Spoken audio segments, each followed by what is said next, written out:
Hey guys, welcome back.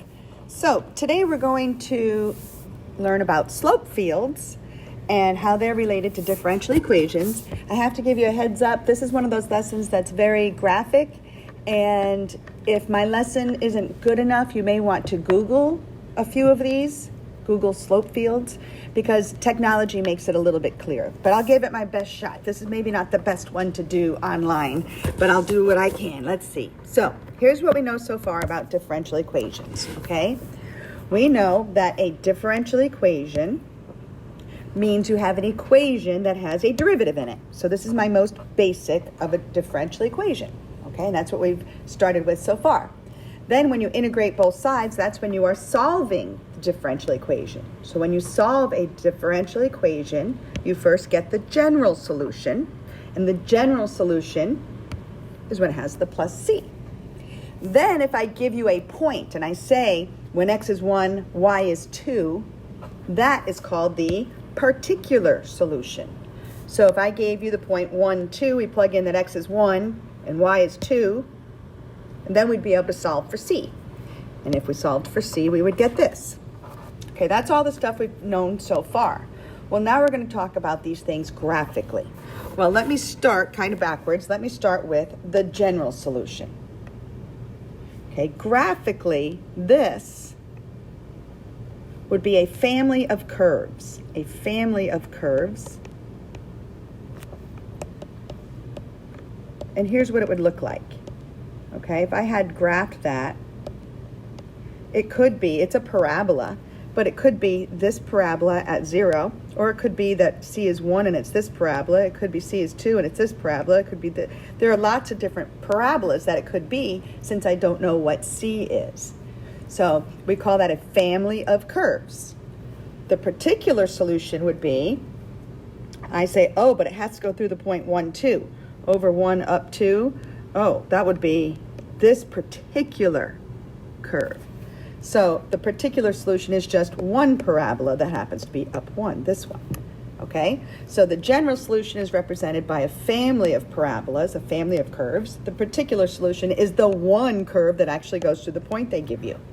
Okay, well, going backwards then, what is the graphic representation of this? Well, that is a slope field. And that's what we're going to do today. Okay, so before I graph them by hand, I'm going to show you a computer-generated slope field, just so you can maybe get the idea a little bit, okay? So this is a computer-generated slope field. Notice that it says dy dx is x over y. So that is the slope. So what does it actually mean? All these little segments that you see here, all these little slopes, they're actually the slope at each given point. So if I plugged in a point, let's say I plug in x is 1 and y is 1. When I plug in 1 over 1, I get that the slope is 1, which means at the point 1, 1, if I can find the point 1, 1, over 1 and up 1 right there, that has a slope of 1. And that is why if you go to 2, 2, if x is 2, let me get rid of that. Okay, if x was 2 and y was 2, then 2 over 2 would also give a slope of 1. And that is why over 2 and up 2, that is also a slope of 1.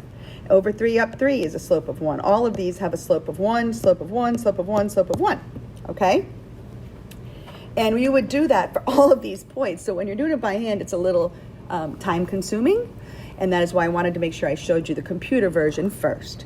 All right, so literally all these little segments that you see are literally the slope at every possible point, okay? So what does it do for you?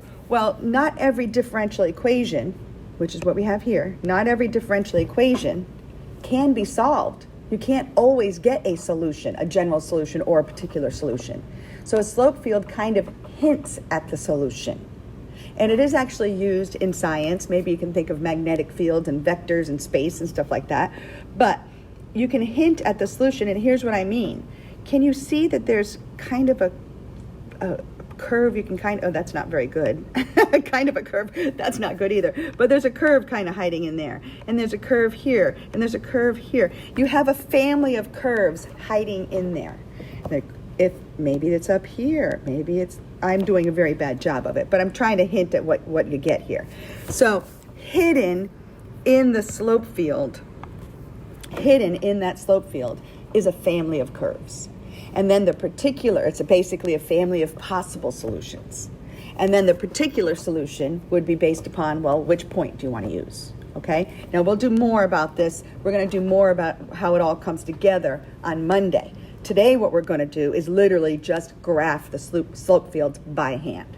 Okay? So today's goal is to graph a slope field. We are not computers, so we will not have this many points or this many little slopes, but I wanted you to see the purpose, and that means looking at it from a computer's perspective usually. All right, so we're going to actually graph our own slope field with way fewer points. Here we go.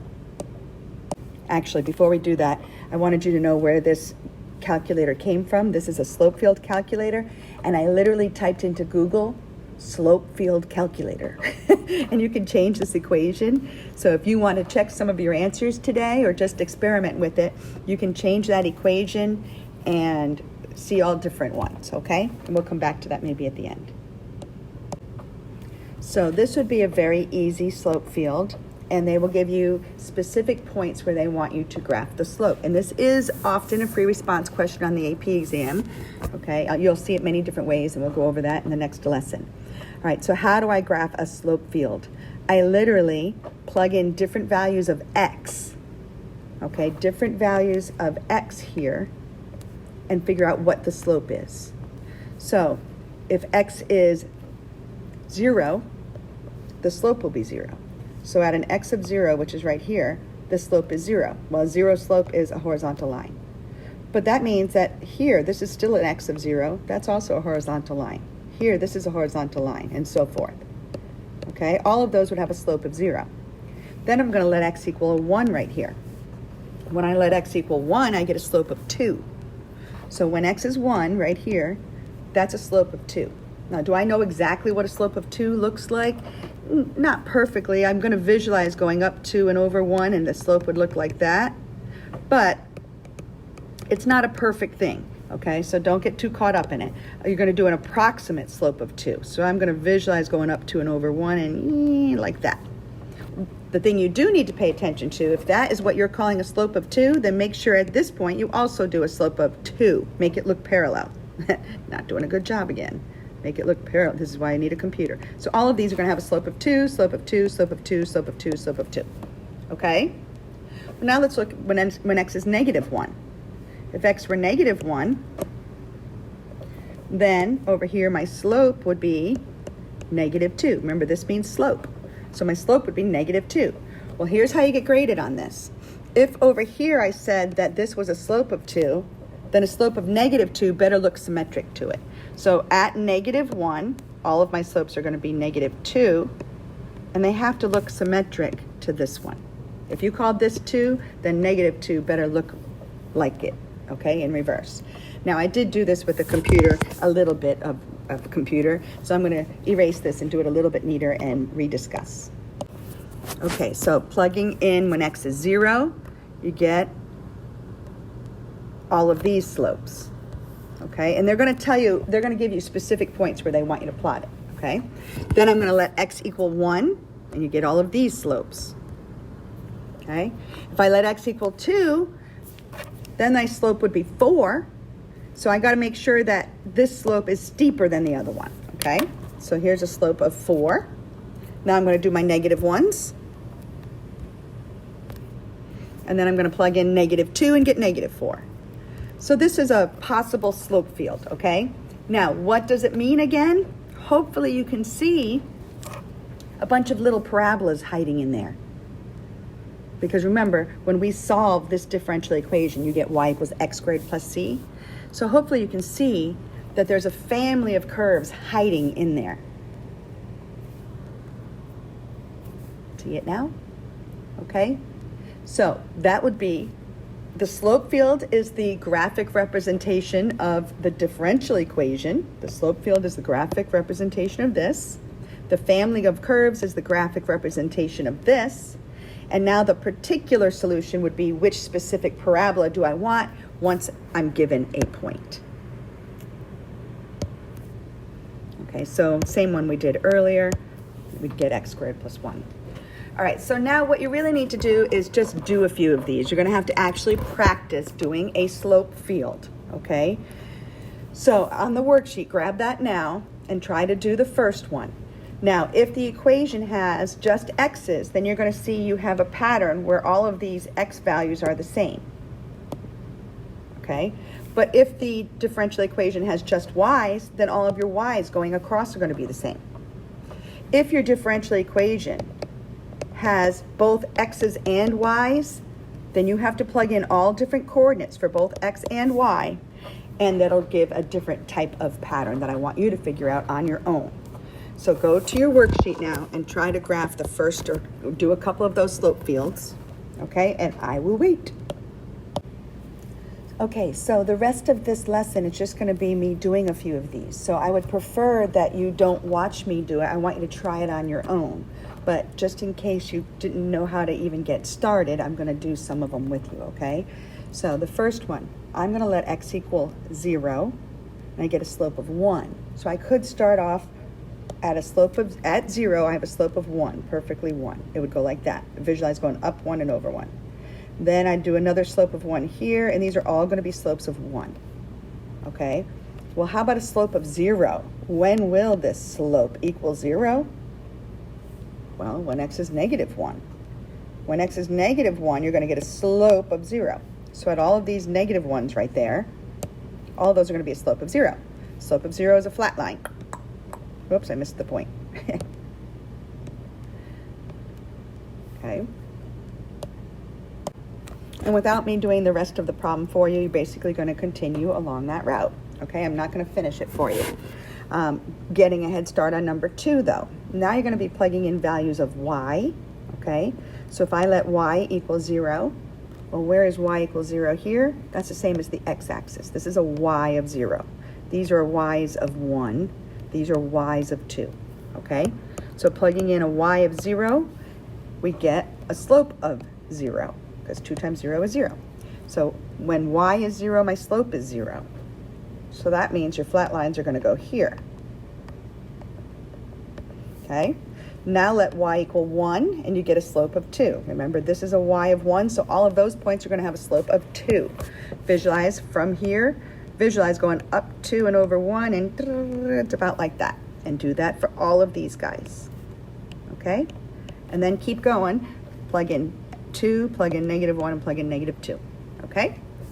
And now, giving you a hint on this guy, when there's 2 different variables, you might want to start by figuring out when will these equal a slope of 0. So when will x plus y equal 0? Basically, that will be when x and y are opposites, like 1, negative 1, 2, negative 2, and negative 1, 1, all of those. Well, let's look at where that is. 1, negative 1 would be here. That means that has a slope of 0. 2, negative 2, that's also a slope of 0. 0, 0 would be a slope of 0. Negative 1, 1, because again, we're looking for when do they add up to 0. This would be a slope of 0, this would be a slope of 0. Can you see that there's kind of a diagonal pattern? Okay? Once you know that there's a diagonal pattern, it helps you predict the rest of them. But from here out, you do have to actually plug in the coordinates of each of those points where you see a dot. Okay? So, plugging in 1, 1 to get this spot. When x is 1, y is 1, you get a slope of 2. So here we need to visualize it going up 2 and over 1, slope of 2 right there. Okay? Keep going on that. It takes time. I don't want to lead you too much. And you have the answers for you to compare. Okay? Last thing I need to warn you of, though, is what do you do if there's a slope that's undefined? So number 6 is an example of that. Slope of 0 would be when the numerator is 0. So when y is 0, you'll have a slope of 0. So y is 0, this would be a slope of 0. Okay? But when x is 0, that's going to give you an undefined slope, which is a vertical line. So you could do this, okay? Or I think on the AP exam, they just leave it blank because the slope literally doesn't exist there. Either way, it's going to, even if they leave it blank, these slopes will definitely approach vertical. You'll see if you look at the pattern, okay? So it's either blank or vertical, but coming up to it, the slopes are going to be approaching vertical. All right, on this problem, you also might want to find out when they equal 1, because that's easy. So the slopes would equal 1 and -1 at very defined places. Okay, that's just a few hints. All right, you're on your own. Let me know if you need some help. Good luck, guys. Bye. Oh, one more thing. I also gave you a handwritten worksheet. That's because I didn't find enough of those types of problems in any of your homework, and they are always on the AP exam. So please, please, please, that is very important. I gave you 4 problems that I need you to do with separation of variables, okay? And let me know if you need more help on it, okay? Thank you. Bye.